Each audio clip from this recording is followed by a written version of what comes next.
This is our show of all the people in all the world, which uses, very simply, a grain of rice to represent a person. From that, we're able to tell stories about population statistics around the world.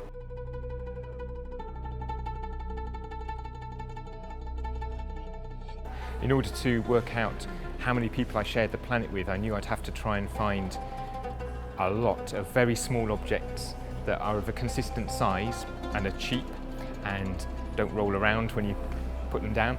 And where I live in Birmingham, there's a big Asian community and there are massive bags of rice in all the corner shops.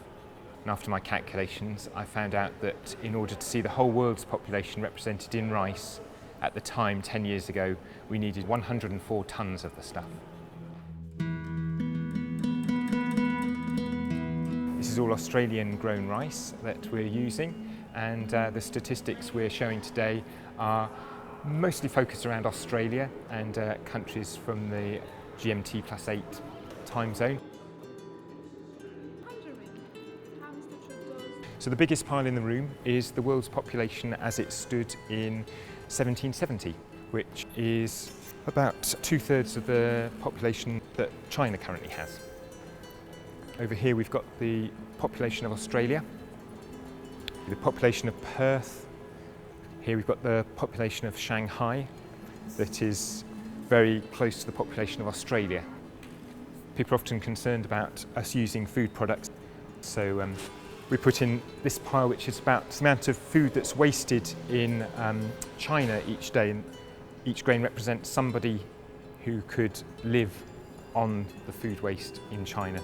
This is a pile of rice representing a grain for everyone who will eat in McDonald's today around the world, which is roughly the population of the UK as well.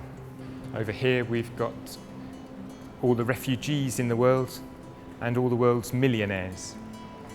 We've got Australian millionaires beside that, along with billionaires from the world, and the 11 grains that are for Australian billionaires.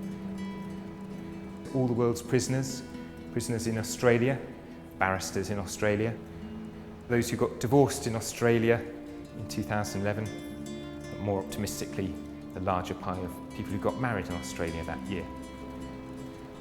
The show's going to be in Perth for 3 weeks, so it evolves all the way through that time. This room will gradually fill up with statistics. This impressive pile is everyone who watched this year's Eurovision Song Contest around the world. Kylie Minogue, that's all her Twitter followers, and Julia Gillard's Twitter followers are beside them.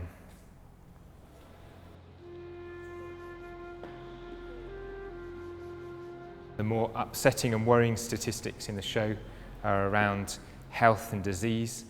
This big pile is everyone who died of influenza around the First World War.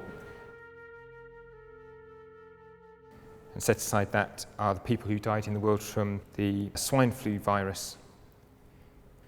This is all the people living with HIV in sub-Saharan Africa.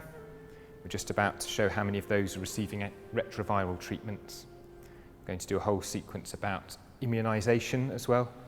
Over here we've got a pile of all the children who will die this year from diseases for which vaccinations exist.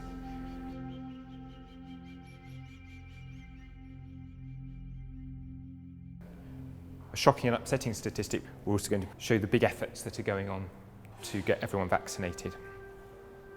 That's 2.6 million children. When we first started doing this show 10 years ago, it was 3 million. So 400,000 less than it used to be.